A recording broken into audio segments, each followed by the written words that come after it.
প্রতিটা মানুষের জানো তো দুটো করে বয়স হয়।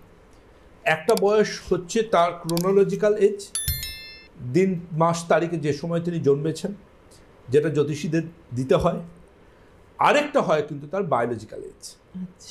তিনি কতটা ডিসিপ্লিনড, কতটা ঠিকঠাক, সেটা কিন্তু তার শরীরটার দিকে তাকিয়ে বোঝাবে মানুষটা ঠিকঠাক, তিনি নিজেকে মেনটেন করেন।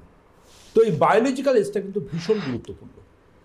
অনেক ইন্টারনাল অঙ্গ প্রত্যঙ্গ আছে যেগুলো থেকে বায়োলজিক্যাল এজ বোঝা যায়।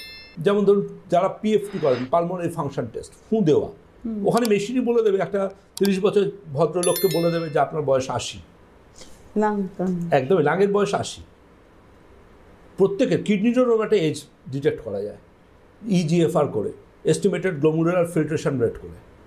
প্রত্যেকটা অর্গানের এজ ডিটেক্ট করা যায়। বোন ডেন্সিটি টেস্ট করে আমাদের হাড়ের বয়স ধরা যাবে, হাড়ের ঘনত্ব কীরকম আছে না আছে। সুতরাং আলটিমেটলি আপনাকে বুঝতে হবে যেটা, সেটা হচ্ছে যত আপনি ডিসিপ্লিন থাকবেন তত আপনি ঠিক থাকবেন। এই যারা ফাস্টফুড বেশি খান তাদের মধ্যেও কিন্তু দেখা যায় এই তারা ফাস্টফুড খেয়ে এসেও বাড়িতে আবার ডিনার করেন।